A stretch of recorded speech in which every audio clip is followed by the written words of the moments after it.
solo el doctor. Dijo, pero de ahí en fuera no es una medida que le afecta a la gente más pobre. En defensa de los trabajadores, protegemos el ingreso de más del 90% de la población que no tienen un impacto en el actual impuesto sobre la renta. Entonces se hizo una tabla. El impuesto sobre la renta ahora va a ser progresivo. Progresivo quiere decir que a medida que más ganan, los que más ganan más pagan. Y entonces les doy la cifra. 750,000 pesos anuales. Me podrían dividir 750,000 entre 12, que viene dando como 40 y tantos mil, ¿no? Para que vean la cifra exacta. Como 60.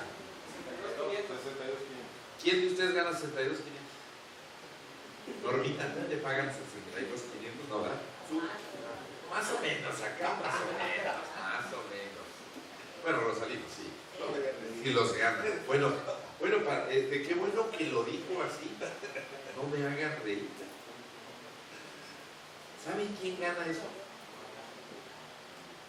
Solamente el 10% de la población mexicana, que son los más ricos. Solamente el 10% de los mexicanos. Prácticamente todo Huejutla y toda la región huasteca, es muy probable que el 99% de la gente ni se va a enterar que existe esta medida en el impuesto sobre la renta. Y no es un nuevo impuesto, ya existía. Hasta el día de hoy, su servidor Omar Fayad, que cumple con sus responsabilidades fiscales, paga el 30% de sus ganancias, de sus ingresos, por el trabajo que hago en la Cámara de Comercio. Ustedes, cada uno de los que están en su actividad, pagan el 30%. Bueno, hoy en día todos se van a quedar igual. Lo que ya veníamos pagando, eso es lo que vamos a seguir pagando. Quien gane arriba de 60 y tantos mil pesos, 60 y qué, quien gane arriba de 62,500 va a pagar 2% más que la generalidad del pueblo. Va a pagar el 32%. Y entonces otros van a pagar el 33%, y los más ricos, los que ya ganan cantidades muy altas, van a pagar hasta el 35%. Pero los demás no. O sea, es una medida en defensa del pueblo. Está pagando quien más tiene. Y a mí me parece que es muy justo que quien más gana, más pague. Así es que transmítanle a la población que el impuesto sobre la renta no se afecta absolutamente en nada. Además, hay un monto de deducibilidad de gastos personales hasta 4 salarios mínimos y hasta 100,000 pesos. O sea, van a poder hacer sus deducciones, porque decían que las deducciones habían desaparecido. No es cierto. Hay deducciones, están señaladas en la ley, y entre otras, los gastos médicos seguirán siendo deducibles de impuestos.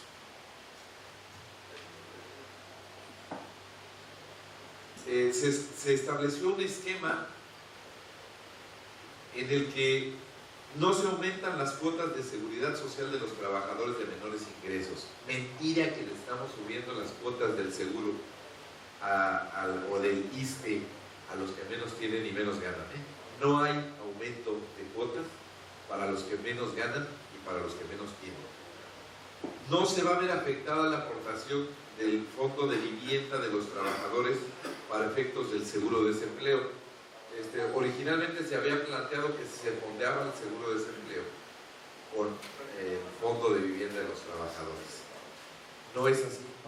El gobierno federal tendrá la obligación de financiar.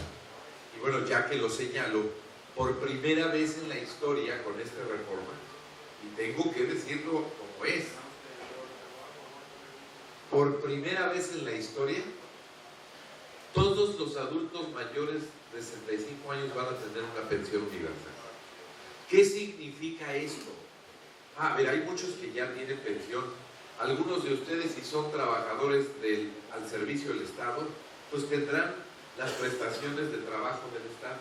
Si algunos son al servicio de la Federación, pues tendrán ISSSTE. Si algunos están en empresas muy serias que les dan seguridad social, tendrán IMSS. Pero aquí en la región huasteca, la gran mayoría de la población no tiene un esquema de seguridad social ni de pensión.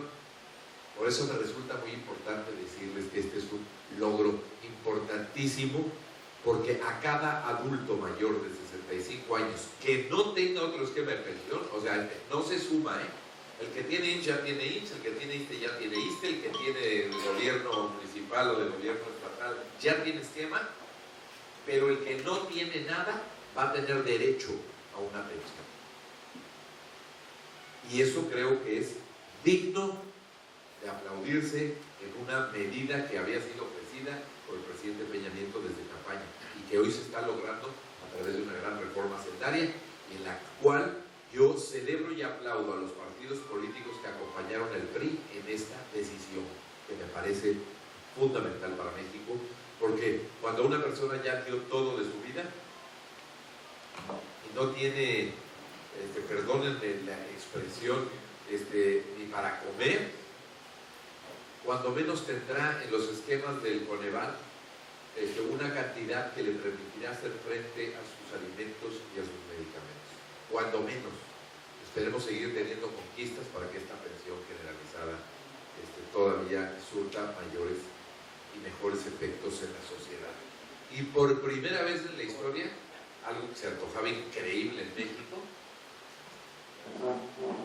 aprobamos la creación de un seguro para el desempleo, para que la gente cuando pierda su trabajo pueda tener un apoyo en el lapso en que consigue otro trabajo.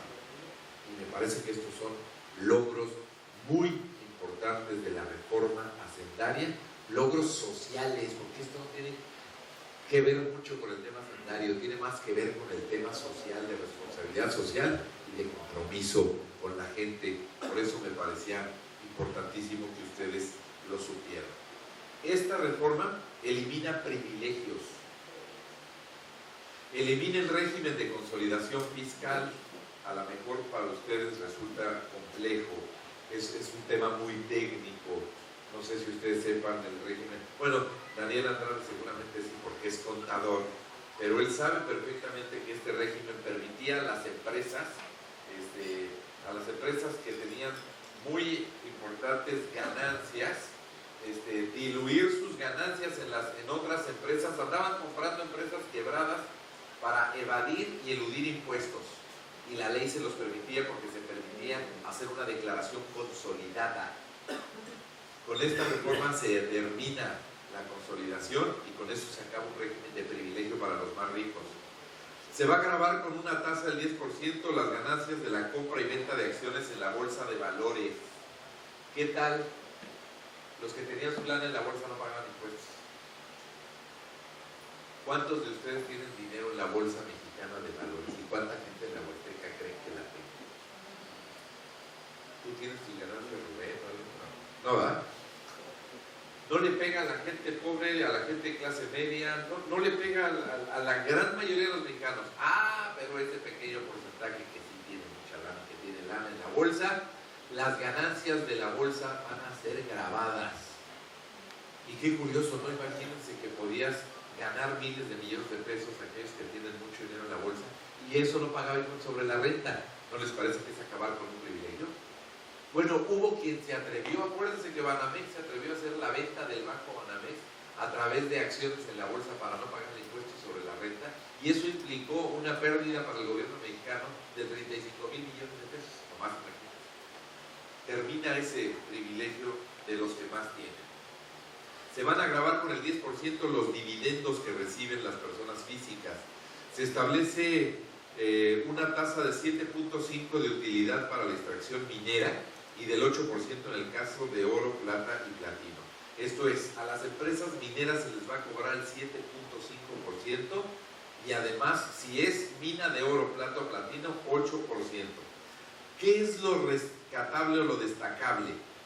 Que se van a destinar 20% para el gobierno federal de ese impuesto, 30% para el gobierno del estado de Hidalgo y 50% para los gobiernos municipales. Pero no te emociones, es para los gobiernos municipales que tienen actividad minera, pero Hidalgo sí la tiene, no precisamente en Huejutla, pero en otros municipios de la sierra, como el caso de Zimapán, en municipios conurbados a la región de Pachuca, como el caso del Chico Mineral de la Reforma, que tienen actividad minera, en el caso de Otongo, aquí en la sierra, bueno, donde haya minas, a la extracción de minerales se le cobrará un 7.5%, si es oro, plata, platino, 0.5 más, o sea, 8%, y todo lo que se recaude de ese impuesto se le va a entregar 50% a los municipios, 30% a los gobiernos de los estados, y la federación solo se quedará el 20%. Me parece que es algo importante y rescatable, porque los hidalguenses nos hemos quejado toda la vida que nos han explotado y se han llevado la riqueza minera de Hidalgo, y aquí no nos han dejado absolutamente nada. Se elimina un privilegio, que esto ha sido un gran escándalo, y seguramente ustedes me vieron en el debate, me tocó salir a hablar a favor en este debate sobre el dictamen de la reforma hacendaria, porque se acaba el privilegio del IVA diferenciado en la frontera. ¿Y qué creen? Con esta medida muchos se enteraron de que había mexicanos que pagaban menos IVA que ellos. Y yo no solo estuve de acuerdo, apoyé y fui una pieza importante en empujar una reforma que me parece justa para los hidalguenses. Porque en el caso de la franja fronteriza, Tijuana, Ciudad Juárez,